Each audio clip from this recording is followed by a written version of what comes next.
Teaching Cat Theory by me.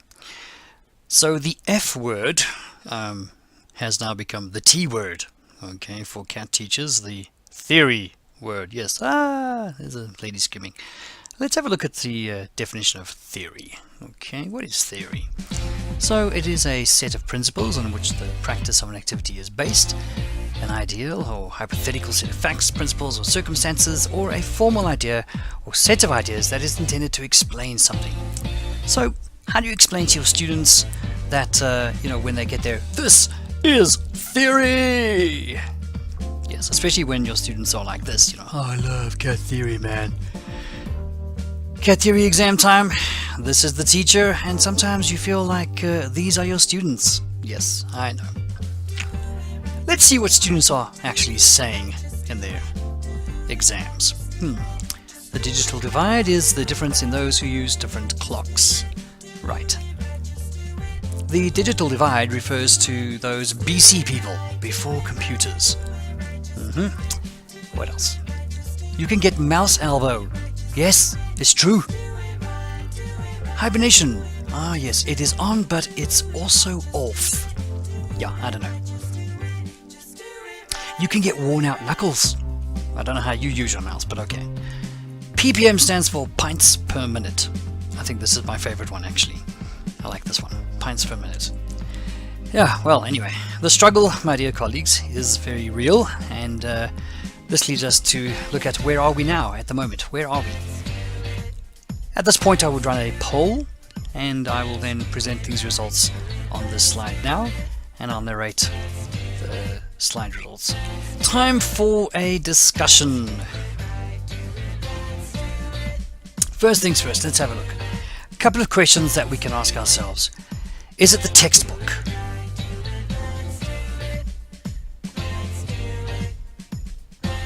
Is it perhaps the student?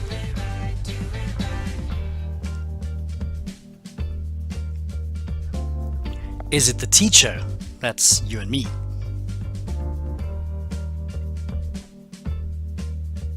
Is it the content? Is it what we're teaching?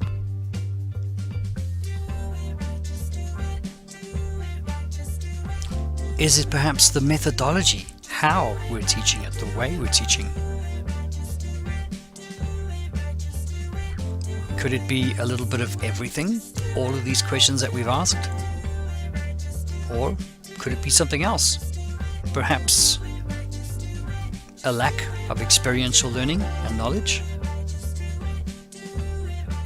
Could you change the oil, change the air filter, turn on the engine, tune the engine, check the thermostat? Can you do all these things with that motor? You probably could if you had hands-on experience and training with the real thing. Teaching theory is like giving someone a manual for a car and then expecting them to know how to service it and drive it themselves, even if they've never driven a car before. If there's no real practical application of real-world experience, you're excluding your students from the outside world. We've got these three areas. We have theoretical content, the experiential knowledge, and the real-world context. The challenge for us as teachers is to take these three and bring them all together. How do you do that in the four walls of your classroom? Is it possible? Here are some of my thoughts on teaching cat theory.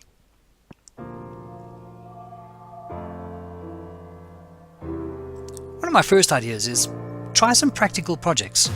Do things with your students like build a working computer, set up an actual working local area network, explode computer components, build models, create a human firewall, defrag your class. Contact me if you want to know what these actually mean. I'll give you some ideas. Try Flipgrid.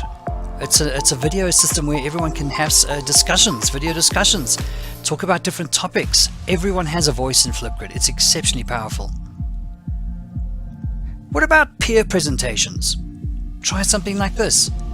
In a peer presentation, you research a topic, they present it to the group, there is peer-to-peer learning, self-directed learning, and of course you can have a question and answer session after that you can then guide and facilitate. The one everyone likes, games. Probably the hardest one actually for any teacher to try and implement. Students come up with ideas to gamify the content. Badges, levels, achievements, rewards, all these things can go into your gaming objectives. If you're interested in more, give me a shout. I'll be happy to come and do a chat at your school. Thanks so much.